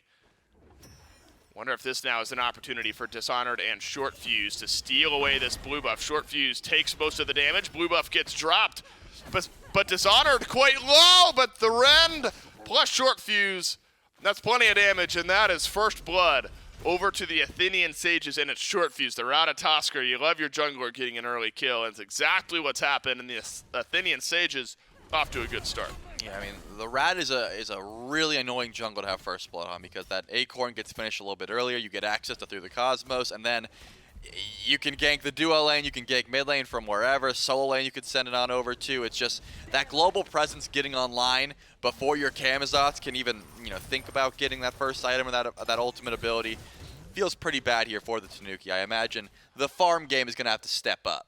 How long did it take you to learn that you could upgrade your Acorn from wherever? Like you didn't have to go back to base to fully buy it. I believe Rat was pretty popular when he first came out. So they were. Are you gonna tell me right away? Yeah, they were different Acorns though at the time. Like there was one that had lightning and crit chance and Lightning. Yeah, it was. Really I wasn't cool. around for the lightning Acorn. Yeah, if you dashed through someone, you got another charge of your dash, and it shot out lightning. He was absolutely broken. It was the coolest ability ever, and then they had to go back to the drawing board because they're like, this is too strong. I didn't know about the Acorn upgrade possibility without going back to the shop for years. It took me a year or two of playing to finally learn that. I mean, I wouldn't be surprised if you just told a few people that's I might have. Yeah, you're right. Well, you're welcome. You're right. You learn a lot here in the North American SEC, and that's now an added benefit. And Short Fuse is able to upgrade that Acorn. Hits level 5 as well. So Through the Cosmos, you imagine, could put some pressure all around this map. Double taunt in. That looks nice from Privative. We haven't gotten to talk about this Danzaburo much over the year because we haven't seen much Danzaburo at all. Do you think, obviously later in the game, all these hunters are going to be doing a lot of damage when you get the itemization online. But is there something about Danza you think that makes it the right pick here for Snoopy? I would not be surprised if because it was Snoopy, he just said hey, let's pick our mascot here. But, Danza, when he first came out, was pretty solid. The rocket caught people by surprise. They weren't able to follow which leaf he was. I feel like now that's sort of gone. It's really just if you want to get aggressive in lane, Zapman or Panda Cat might go to this pick every once in a while. But it's been such a long time since I've seen any Danzaburo. And I think because his escape, if you're paying attention, pretty easy to tell which leaf he is, and also that ultimate can be body blocked extremely easily. It's pretty hard to maneuver through the jungle in that sense, especially with so many walls in the meta. So Snoopy probably wants to get aggressive, probably wants to try and bully Renjaru on this Freya. That's what I think Danza does pretty well. He's got a very solid chase. If he catches you at tower line, he can, chase you down in the rocket the whole way to your tower if he wants to. It's just trying to fight, trying to put aggression onto a mage ADC. That comes online pretty hard late game. Yeah, you don't get much of a choice whether you want to fight a Danzaburo or not. Though Renjaru has beads, and with the Valkyrie's discretion, some disengage, even if Snoopy takes that rocket in. Renjaru's felt fine so far in this lane, so is Snoopy. Haven't seen the jungle presence in the same way we did in game number 1 over on the left side of the map. Though it could be there. Magic Feet with Blink can suddenly appear over on the left side, but Short Fuse with Through the Cosmos, very high potential of doing the same as well. Dishonored, once you get that Glad Shield online, hurts Snatty pretty handedly over here in this lane. A couple charges the Rend connect, and Snatty in a really tough spot. And it looks like Lancelot still liking the opportunity for a Soul Eater. Here's Privative, taunt in, just forces the big old joust out, but Dishonored not happy. Dishonored wants more damage. Dishonored has more damage. Short Fuse was close by as well, just for an insurance policy. But the Sages have now bullied to the right side of the map a couple of times. Magic Feet with the first death, now Snatty down with the second. And no range for Hurrywin to throw up the River's Rebuke. Yeah, unfortunate. It was close being able to catch out Priv there. Would have been pretty massive, but not going to be the call. And a great dive there by Priv. Snatty had the great reaction time off the dash in taunt, immediately uses the joust to immune that, but the ult after the fact. Gonna be a little bit too much to deal with now. Snoopy's just gonna let the rocket peter out. I've never seen that before. Yeah, it follows you in such annoying ways because Right. I recently just played a game where I was hiding in my new fog and the rocket just finds you even when you're stealth. It's like as long as you target you. Yeah. It's so annoying, but yeah, looks like Renjar was able to waste it out in the line, but I think that was the call, right? Get the ult down, and now there could be a possible gank Right. over in left lane onto this Freya if Magic Feet makes his way over, or Hurrywind here finds the rivers. Could be a possible gank It's a nice opportunity. little riptide from Hurrywind. Renjaru walks away just fine. I was just surprised by the turn radius of that rocket. Oh, it can turn on a dime. Vulcan definitely did not craft that rocket, right? I mean, that one made by Danzaburo themselves with how quickly that thing was flipping around while Renjaru was up in the air. Hurrywind taunted by Privative. A decent little stun out by Short Fuse. Yeah, I mean, if you're Renjaru, you've got to be careful here. I mean, you just want to get a couple of those rings online. You're not trying to roll the dice too heavily here. And so I imagine, Trelly, if you're the Sages, you're 8 minutes in, you've got a Vulcan, you've got a Freya, and you've got 3 people trying to gank your left side. River's Rebuke. Then the Whoop. Renjaru's played it about as well as you can. Magic Feet with Bat Out of Hell. Yeah, you're going to finish off that kill. But Short Fuse, the re-gank over on left, was short-lived. And the Athenian Sages just have to watch their Freya go down. And look, the long con, the long game of Snoopy sending out that rocket and getting Valkyrie's discretion ends up paying off. Yeah, unfortunate for Renjaru because there were some good juke shoes. The Banshee was nice, but without your ultimate, you don't want to be that far up in lane pretty much ever as a Freya. So I think Renjaru probably learned his lesson and will be staying back at that tower line for the rest of the time that ultimate Right. is down. Either way, though, the Sages are a little bit ahead here. A solid 1.3k gold in their favor, 2-1 at about 9 minutes in. And once that Pyromancer spawns in, I do expect to see, some aggression, whether it's from the Tanuki or the Sages on this side of the map. Considering the fact that Dishonored's a solid 2 levels up, and Snatty really doesn't exist in this lane because there's always a solo kill opportunity. Oh my God.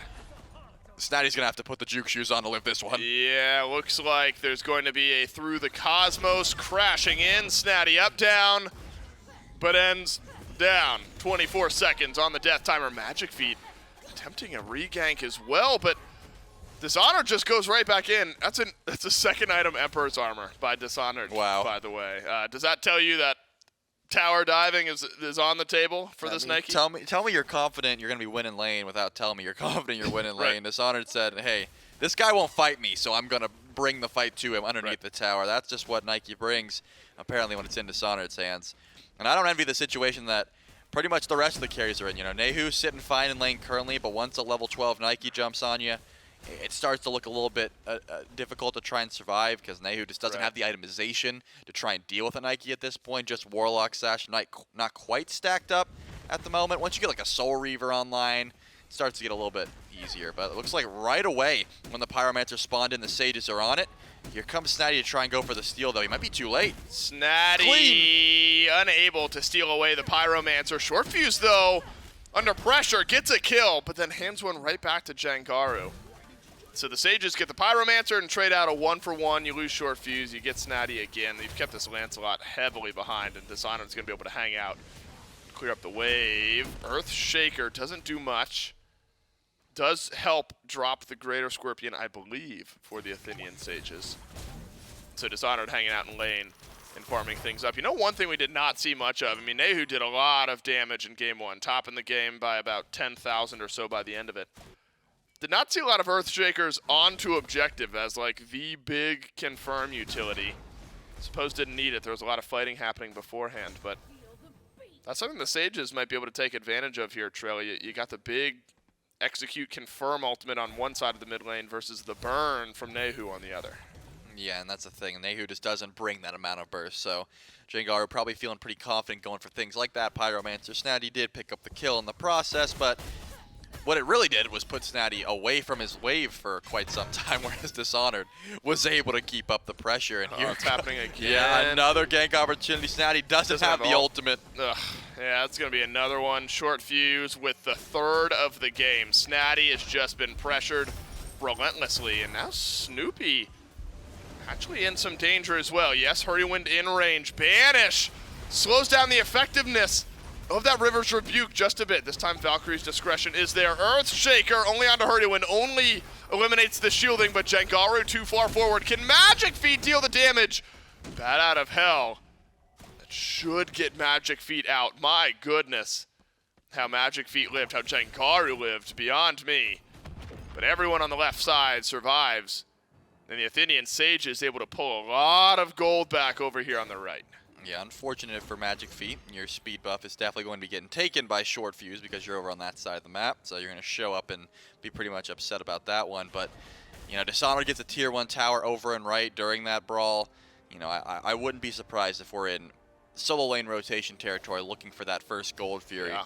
Just because of the amount of map presence that Dishonored has been able to have. Once that Manticore Spikes gets finished, you're going to have even more damage as well as just an abundance of HP to try and deal with the rest of the damage dealers from the Yomi Tanuki. So definitely a commanding position here for the Sages, but the Tanuki aren't, you know, they're not running away. They're still looking to get aggressive. Snoopy fighting at the enemy purple buff. A great River's Rebuke by Hurrywin to make sure that his own ADC was able to get out.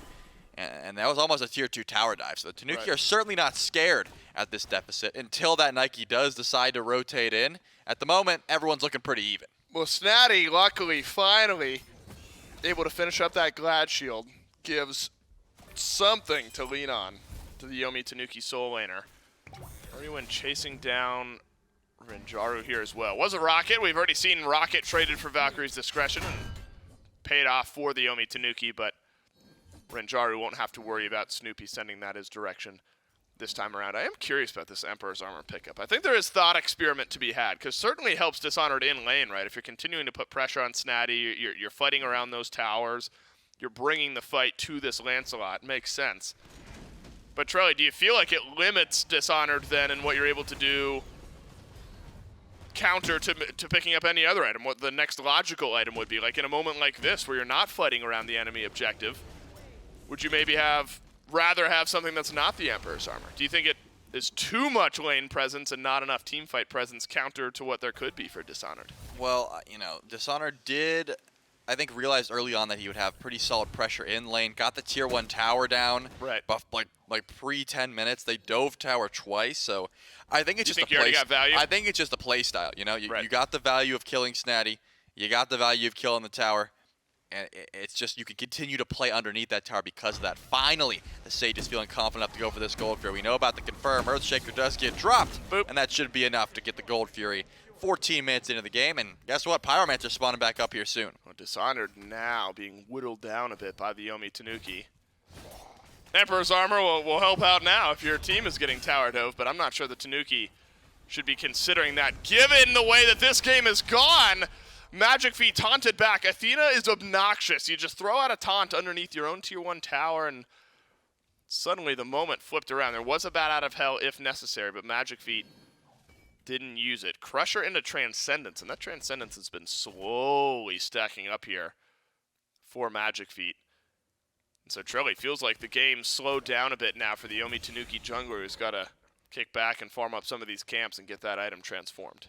Yeah, it looks like a possible Pyromancer pull, but the Athenian Sages called it off once they saw Magic Feet was here. And now, Hurrywin's actually going to pull this. Nehu certainly does have the burn to try and kill it, but, you know, the burst is going to be here as well. Jengaru goes in. Beautiful taunt by Priv, but the Tanuki get the Pyro. It is a nice taunt, but better confirm from the Yomi Tanuki, but the chase still on. Dishonored goes up and over, knocks up Magic Feet, and Hurrywin gets the shell. Out of the Emoja, Snatty jousts around the corner, but ends up dropping to Dishonored once again. Pyromancer for solo laner. The Tanuki just happy to get some team gold going on the map. Nehu a chance for a kill on a Jengaru, but Privative still has ultimate. And so this Vulcan should be okay. There's an Earthshaker still as well. A couple battles happening across the map. 1v1 over on left. Snoopy hitting the autos a bit better. Valkyrie's Discretion traded out with the Rocket. And the Rocket's gonna hit the wall! Aegis used by Renjaru, and Snoopy and Renjaru will both live. And Short Fuse doesn't have the ultimate to close gap. I mean, Renjaru had no relics there. That certainly should have been a kill, but unfortunately for Snoopy, here comes Priv. Good beads, and good heals from Hurrywin. He's gonna live through it for a bit. My goodness, but Short Fuse dashes into the River's Rebuke, and it's Hurrywin with a chance to pull a kill back onto Privative. Yamocha doesn't do much. but does enough here. And at least the KDA looking a bit cleaner for Hurrywind. You're always going to take ADC for support, and these Athenian Sages feeling just fine with the last few minutes. Maybe Vulcan did make that rocket. That one must have malfunctioned. Unfortunately, went into the wall. I could see the play. Snoopy wanted to, exactly how when you insta-target the rocket, we saw, it just goes around in circles. But when you pilot it yourself, you got to make those sharp turns yourself, and unfortunately goes right into the wall. Not going to be able to find that kill on Renjaru, and Snoopy loses his life for it. But at least Hurrywind was able to rotate in and get the return kill onto Privative. Not going to help your ADC get farm, but going to make sure that wasn't a complete wash. Looking over at Dishonored, though, level 17 looks real scary, but Nehu also level 17, so the Merlin has been able to get a fair bit. Actually, that's full penetration. That's 40% between the whole build that this Merlin's been able to get. So Nehu trying to deal with Dishonored once that rotation comes through, just getting as much pen online as early as possible. Yeah, you're hoping that Nehu, I guess you want to make full use of that Staff of Mirrodin. You're going to be ulting early in these fights and hope that you get a couple rotations of those cooldowns up. It's a good whoop. Hurrywind won't make it into the Riptide, and when he does, plenty of damage. My goodness, look at what Renjaru's already doing. Gap close from Short Fuse. Gotta reach a distance, and Short Fuse can do just that. Rocket in, but Snoopy is on it! Snoopy took the rocket, and Short Fuse has a double kill. The Earthshaker drops in from Jangaru. Renjaru get some help with the ultimate from Privative, but this is a 5 versus 3. Health bar advantage maybe for a couple members of the Tanuki, but numbers-wise, Sage is feeling just fine. Someone's got to take the keys to the rocket from Snoopy, man. He's not allowed to drive anymore. That's the second time where it was just a very questionable engage. I like the idea because it was like, we're in our jungle. We're coming from like tier 2 tower. Surely the rest of my team's here to back me up. Unfortunately, not the case as Nehu is going to take the 1v1 versus Short Fuse. The burn damage is going to confirm. The Aegis! But here comes Dishonored. The Tanuki just can't have anything nice this game, can they? It's Nehu, makes use of all that damage, gets a kill on a Short Fuse who was 6-1-3 just a moment ago. And then Dishonored right in range to trade things back. That is a nice Riptide from Hurrywind. Forces Jangaru, who just escapes. But Snatty on the chase. Lancelot very quick. Might be able to make life uncomfortable for this Freya, but we've seen this before where somebody overextends, gets taunted in, and then the Earthshaker to gap separate. It looks like the Sages will be okay. Rocket. I thought he was in that rocket, I man. know, I thought he was going to take it again. But no, Snoopy will hang back this time, and Snatty heads back to base. And so not a bad last minute or so for the Tanuki, but maybe more of a wash than anything. Yeah, I mean, take a look at the gold lead, though. That's the most unfortunate. It's 10-4 now for the Sages. They're up about 4.5K. And that Oni Fury is looking real crisp. Dishonored is walking over towards it at the moment. They've got decent damage, but Renjaru hasn't went back. And actually, it looks like Hurrywind getting pinged out. I was going to see if the Sages wanted to get aggressive onto Hurrywind, but maybe Snoopy is the call. They got to guess which Leaf he is. He's not that one, but the chase will ensue, and he's going to be in a little bit of trouble unless Hurrywind can Riptide him out. Yeah, and Snoopy, without that rocket, used it a moment ago. Still no tier 1 tower over on the left side of the map. Hello! Double dunk! And it's Snoopy who's forced to use the beads. A double knock-up then from Dishonored as well. Dodges out the stun. And an Oni Fury just around the corner. You don't have your Through the Cosmos. You don't have your Ratatoskr ultimate, but you've got a big enough gold lead. I'm not sure the element of surprise really changes much here other than forcing fights. Maybe smart here, Trelly. The Tanuki don't step up to the Oni Fury, and Snatty getting done what he can get done. Knocks down a tier 1 tower over on right and farms up the map a bit to try to recover from a 1-5 start. Yeah, probably the smart call just to split, push a bit, grab that tower as well as the Pyromancer. Even that tier 1 mid looking pretty clean for the Tanuki to go and grab for the couple of auto attacks. So finding some small wins off the back of a pretty huge loss in the Oni Fury going the way of the Sages. They're going to have to clear those Oni minions as well. Doesn't look like any more chase will ensue onto Snatty, but Magic Feet taunted in, does have to use the beads, has Bat Out of Fail available, and is going to get chased down. He better go into it. I think Jangaru can finish this. Yeah, Priv is just relentless. I know that Priv loves this Athena pick, and I'm sure loves the fact that the Athenian Sages have been able to make it work because they have a Snoopy rockets in yet again, but Short Fuse Doesn't die. Snoopy's just got to stop taking these Dude, rockets. I'm telling you. I'm not even sure that's his fault. It just results in him dying so often. And now maybe baits the rest of the team in as well. You're going to see a lot of damage from Nehu. And Privative one tower shot. Not enough to clean up the Athena kill. But again, Snoopy baits himself. Rockets in. And the Athenian Sages knock down the Tanuki ADC. Yeah, I mean, I think for the rest of the game, I would be on like autopilot. You know, send the ult in, don't be attached to it. It'll set up for your team, and you don't have to be there in that case because it's one of your best. Yeah, but Trelly, it's so fun to ride the rocket. No, it definitely is, and I could see Snoopy's having a great time until he gets out of the rocket, and then that's when it becomes like, wait, real that you're actually in there. I didn't get to do any damage. Yeah, exactly. Dishonored is going to make the pull onto the Fire Giant 22 minutes in, but Snatty, first one here to check this one out. It looks like more of a bait here. Priv could find a nice taunt, but wrapping around his short fuse as well. Yeah, it's a good taunt from Privative. Look at that. That's early damage from Nehu. Sets up for Snatty, who goes up, down. But Snatty not able to clean up the dive on the back. Nehu's got no mana. And Short Fuse dunks down to help out his solo laner. Bit of a stagger out thanks to Snoopy.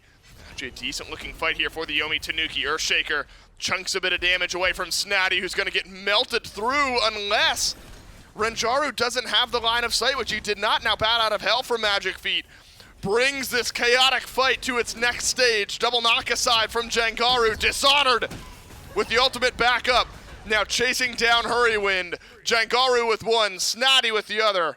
And after all that, it's a 1-for-1 trade. It looks like Snatty could be in some trouble here. Renjaru can find the whoop, but Nehu blinks in, looking to find some damage. That's a good Aegis, and immediately chunked. Oh, Snoopy rides the rocket in again. Snatty with a double kill. Magic Feet back in base. I didn't even see Snoopy. He took the rocket in one more time. And the Athenian Sages clean up that team fight. They lose Short Fuse and Renjaru, but get all the rest and now have plenty of footing to grab this Fire Giant. If Snoopy unbinds his 4-key, the Tanuki might be the best team in the league. Oh no! Not Snoop, the poor guy. Got a 1-5 start to game one. He's an 0-4.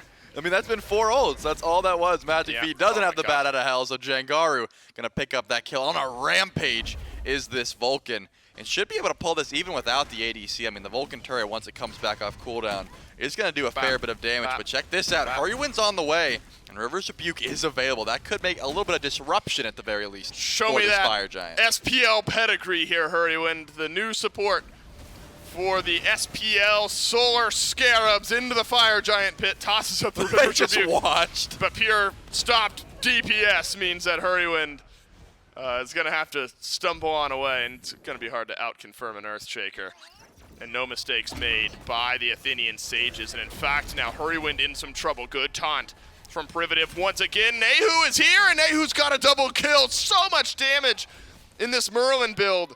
And immediately 2 Fire Giant buffs stripped away. That is huge, but now Nehu could be in a little bit of trouble with Dishonored trying to dive this one. Doesn't have too much backup, so it looks like the call is going to be full retreat here. You still have Fire Giant on your ADC, but speaking of the other ADC, Snoopy, just getting some farm in this case. Gonna go for the tier 1 tower and left, steal away the purple buff, try and get that fast track to level 20 before the next fight ensues, because the Sages can't really get aggressive 3v5 in this situation. They still do have that Fire Giant buff on 3, but you know, Freya doesn't bring the most tower damage. That Phoenix is gonna be pretty hard to shred down, so I think a smart call just to get the full retreat until Short Fuse and Jangaru spawn back in. Still have plenty of time to go for that Fire Giant siege once you get your full team back in. Because there's still 3 tier 2 towers standing. That's a lot of gold that the Sages would love to claim. But still, great play by Nehu, able to shut off a little of those buffs. Yeah, I wonder if this game ends up boiling down to a lot of what the Sages did so well in game 1, which is killing off the Vulcan. And maybe on the flip side, Nehu as well, who's put together a really nice game already as well. That'll shrink up the gold lead a bit as the Yomi Tanuki get the Gold Fury. That sudden initiation, so terrifying from the Athenian Sages with Renjaru can follow Short Fuse through the ultimates. Then jump on top of you. Short Fuse well underway in that build, very strong there as well, but it's Renjaru who's already hit critical mass. I mean, this Freya left alone with anyone, Trell, you have to imagine got enough damage to burn through those targets. Yeah, and you can tell that Snatty was feeling the damage, because look at the itemization for this Lancelot. I mean, you got the Fabless Hoops, the Pestilence, and the Bulwark. Like, just full magic defense trying to survive the onslaught, not only of Renjaru, but also Jangaru. Both of these mages doing a ton of damage. Why not throw Priv in there? Sure. Also the Athena. A lot of magic damage coming from the Athena as well. And just, you know, realizing, hey, I'm trying to dive the carries, and pretty much all of that damage is going to be magical. But tier 2 in mid goes down, and now a grouping over in right. You got Fire Giant for about 1 minute and 30 seconds. So you got plenty of time to go for the tier 2 in right, but I don't imagine that there's going to be any more grouping for like a left tier 2, or certainly not a Phoenix. I think the Tanuki can chalk this one up to a solid defense, right? If you're not losing all of your tier 2 towers, especially if you're not losing a Phoenix, that's a pretty solid Phoenix defense. I mean, Fire Giant defense. So Tanuki pretty happy with this one. Yeah, if you've set the stage a little bit, though, you'd be okay if you're the Sages. I mean, what you don't want is the sudden sweep and getting pushed back the other direction. So it does look like we are stumbling towards the next Fire Giant. It's going to be close. I mean, it's going to be 29:50 when the next one respawns. So you have to imagine it's going to be an enhanced Fire Giant pull. And that's one that the Tanuki likely feel like they need to be able to step forward and contest for. And so Short Fuse has been what you expect some of these dunk-in characters to be. You dunk, you get a kill, but oftentimes that puts you in a bit of an awkward spot at 6 and 4. On the flip side, haven't seen much from Magic Feet just yet. About half the damage of what Short Fuse has been able to provide. And though itemization is there, Trelly, the Camazotz has had a hard time getting involved in a lot of these fights. Yeah, it seems to be, you know, the blink in and then the bat out of hell just to disengage. Not too much follow-up damage there, as Dishonored is going to jump onto Magic Feet, force out the leap.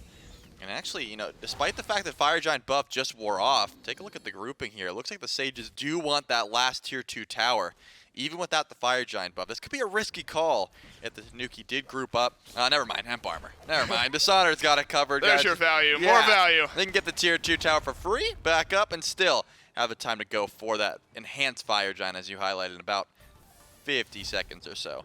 But, you know, if the Tanuki were able to make a stop there, you know, a pick before EFG would be massive. Doesn't look like that's going to be the call. However, the Tanuki are grouping up here, at least to get some vision. I was wondering if they were going to corner sit at the back camps to maybe wait to see if someone walks up. But because Harrywind's about to back up, channeling the retreat, doesn't look like any ambushes being set up. Just get some more vision down and then get set up for this siege. It's been so long since they fought. Everything is up. I mean, every ultimate, every relic, everyone's ready to go. Keep your eyes on Hurrywind, though. Whenever this Sunder comes through, it's more often than not on Dishonored once that massive shield comes in. And if you dive the backline thinking you've got a massive shield and then it just gets deleted, it really changes the way these team fights are going to go. That's right. If you can burn through Dishonored, who's been a nuisance at 408, the Yomi Tanuki feeling a bit better about their team fight chance. We've seen this a couple of times. Privative dashes forward, throws out the taunt, doesn't get it onto Snatty specifically. And in the time that the Sages were knocking down the left side tier 2, decent ward coverage built up by the Tanuki, though should be pretty obvious to the Sages that at a few of those choke points there's a ward spotting them out. So I don't think either team necessarily taking one another by surprise here at this point. But knowing the exact positioning, absolutely an advantage, especially if a carry gets a bit overextended. This is a good opportunity for Short Fuse compared to Magic Feet. As a little 1v1 happening in mid. Bat out of hell gets used. Short Fuse does make it up to the branch. Can you dunk down and just finish off the kill here on the Magic Feet? Do you even want to, or do you want to rejoin the rest of the team fight? Short Fuse drops onto Snatty, and Renjaru wails away. And a triple Riptide from Hurrywind does disengage this fight, and the Athenian Sages pick up the enhanced Fire Giant. They pick it up at right around half HP. A good taunt in from Privative. And the Fire Giant, Trelly, it's been reset. Yeah, it looks like the fight is really what they're looking for here, as Magic Feet actually jumps in. Doesn't have bad out of help, but Jangaru's real weak. Wow, Jangaru lives. Magic Feet couldn't complete the dive, but Dishonored can't either. But there's Snoopy, takes the rocket in, and finally grabs a kill. And it looks like we'll be able to get out alive just fine. Short Fuse and Magic Feet, their story comes to an end. Privative around the back, drops some damage near Hurrywind. Snoopy falls to the Short Fuse double kill, an enhanced Fire Giant. should go over to the Sages, who have only lost one. Yeah, Hurry Wind on the retreat. Priv just playing a little bit of zone duty, and just great fight played by Ranjaru. I thought maybe Magic Feet was going to be able to find a kill there, but Short Fuse, I mean, the dunk onto Snatty immediately. Unfortunately, the Joust field just didn't come through in time. And just starting the pick off, getting that tanky solo laner down, I think really went well for the Sages here. Now it's time to group up and go right, it seems. They only have EFG on 4. Jangaru unfortunately didn't spawn in time to grab it. I was going to say, that's a risky call to go for that right Phoenix, and I think they echoed that sentiment and went back immediately. Gold lead not quite to that 10K mark, but this is EFG territory. I mean, right. the gold lead is pretty much non-existent. It doesn't matter. You don't need the backdoor protections. I mean, I guess you have inherent backdoor protections. Either way, you don't need minions to get these Phoenixes, and now it's time for the Sages to make use of that. They've got plenty of damage, everyone full build, except for Priv, working on what I can only assume is going to be the Pythags, and that last item help out the team with a little bit of aura, and also just more damage. Oni Fury for their troubles as well. The Sages are really setting up here to close out this game. Yeah, Sages in a fantastic spot. Tanuki doubled up on kills. Though, again, the game has been pushed a bit later on, and so if you're the Tanuki at this point, you at least realize that you've been able to get some itemization online. We saw fights in game number 1 flipped back and forth just depending on how the team fights were going later on in the game. And Snatty is, remember, started 1-5, has added a couple of kills and only a couple of deaths, so it's looked a little better for the Lancelot on the dive. Bulwark immediately impactful and keeping Snatty on the map just a little bit longer. You're going to get these Oni minions walking on in. And on defense, though, Trelly, you've got this Merlin. You'll be feeling okay. A little bit of burst damage at the end, a little extra CDR with that Soul Gem. But really, you got to imagine Short Fuse and that Ratatosker, the extra X factor here for the Athenian Sages on the siege. Yeah, it's always the call of, hey, do we take the 1v1 with Magic Feet, or do I ult over? I can always make that presence. No, but here comes Priv immediately getting those relics down. That's right, Privative. Fantastic initiation, and Magic Feet has handedly lost the 1v1 over in mid. Still on the map, but doesn't really have the health to fight. Mid lane, Phoenix gone. That's Short Fuse. Privative backing away. Loses half of their HP. Short Fuse does still have ultimate. Nehu does not have beads. Could be an opportunity for Short Fuse to rotate in. Short Fuse does have that ultimate available if wanting to make use of it, but looks like with the Oni minions on right, it's going to go for that right side Phoenix as well. This is smart by the Sages. They don't have to push in until those Oni minions show up, so might as well just wait it out. Short Fuse already won the 1v1 once. It seems like should be able to do it again, and probably waiting around the corner knowing that Magic Feet doesn't have the ultimate available. Actually, he does, so it does have a little bit of safety, but if you go up into the sky, you're not able to defend that Phoenix. Either way, the Sages finally deciding, are they going to wait for another dash taunt in from Priv? That was the last engage. Now he was making it pretty hard. Yeah, but another good taunt. Goodbye, Nehu. Didn't even have a chance to use the Aegis. And now without a Merlin, what can you do? Well, you can get a kill on a Privative and push back Renjaru and the rest of the team as well. Rocket in. Snoopy's not on this one. And it's just a stun onto Dishonored.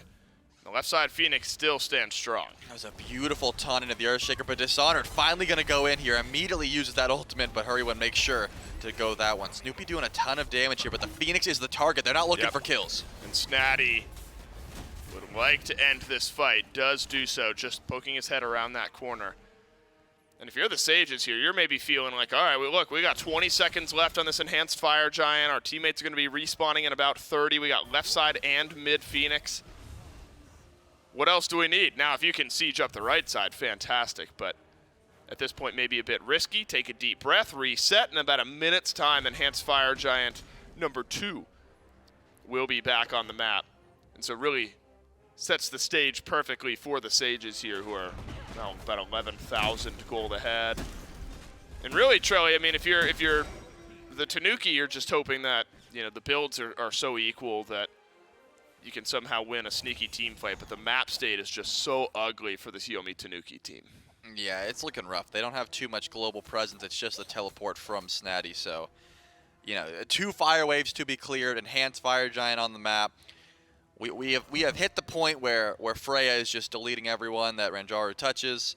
Of course, Jangaru with some great burst damage off the beautiful engage from Priv. I mean, dash taunt, Phoenix down. Like that was the call. And because they knew Nehu's beads were down, you can't Aegis when you're being taunted, just easy engage. And I do like this call from the Tanuki. You pretty much only have one option, right? Group up at the EFG. Your fire minions aren't pouring in yet, and try and find a pick, maybe off the back of a great ultimate from Hurrywind. But stepping over the ward and the rest of the Sages, they know exactly where you're at, Hurrywind, and you're going to be in some trouble. Oh no, Hurrywind just gets the River's Rebuke off, but unable to get out of range of the Earthshaker. And that's the opening kill now for the Sages. Oh no, the whoop! And the Through the Cosmos did not work in conjunction there, but it does not matter. The Sages will find 3 kills. They will chase down Nehu. They will kill off Nehu. And the Athenian Sages clean up the set 2-0. At least Nehu was able to take down Short Fuse before the minions are able to go into the throne room. Just a beautiful set from the Sages. You gotta highlight Priv. I mean, just such good engage. It's so easy to siege these Phoenixes when you know how it's gonna look, right? Dash, taunt, done. Hurrywind, unfortunately, tried to set up for his team there, walked right into the Wolf's Den, and they're gonna clean this one up at about 38 minutes. Yeah, fantastic look for the Sages. And the Tanuki, look, the struggles now are maybe just beginning for this Tanuki team. Fall this week 2-0 to the Athenian Sages, and lose their support. And so suddenly Hurrywind now in the SPL, the Yomi Tanuki have got a total readjustment to be done here at the SEC level. I think a really tough set here for Snoopy. Game number 1 on the Ishtar was just constantly dove, couldn't get much done. That was not really any fault of Snoopy's, just that pick into the composition in game 1. Here in game 2, a couple aggressive rockets, but even still, just didn't quite get that dual lane going. But again, the dive and the lockdown and the initiation from the Sages here, Trelly, maybe just as powerful as it was in game 1. Yeah, I think the Sages have really started to figure out the way that they want to play these games. And I think off the back of, game number 1, it was some great setup from Priv with the walls and things like that. Jengaru has been connecting with these Earthshakers pretty consistently off the back of that setup, as well as just Dishonored getting off to a great start. I mean, Short Fuse and Dishonored comboed for a lot of pressure in that solo lane, which then translated to, okay, I'm going to get ahead, rotate around, and just be unkillable on this Nike pick. So I think, just some great gameplay from the entirety of the Sages. Renjaru, as far as I'm concerned, did ADC things, sat in lane, waited till late game that was able to shred through, but still found some aggression in lane, which you always love to see. And Short Fuse was just pretty much a menace throughout the map, right? This rat was making rotations from left lane to right lane and pretty much everything in between. Yep, look, this Sages team now raises some eyebrows, and you talk about their run in the North American SEC. They've run into some very good teams. They beat the Wardens 2-1. Remember, that's Maswal and Sino's team here. Now they beat the Yomi Tanuki, Snoopy and Hurrywind's team. You're shouting out sort of the veteran SPL talent that we've seen at the SPL level. Now the Sages have run through. And the Athenian Sages get to go up against the Eldritch Hounds in their next matchup. My goodness, the Athenian Sages, they step up. They play fantastically today against the Yomi Tanuki, and a great one to end their phase in the North American SEC next time we see them up against the Eldritch Hounds. That's it for the North American SEC this morning. Sages beat the Tanuki 2-0. We're going to take a quick break. When we come back, the SPL waiting room just prior to this Friday in SPL.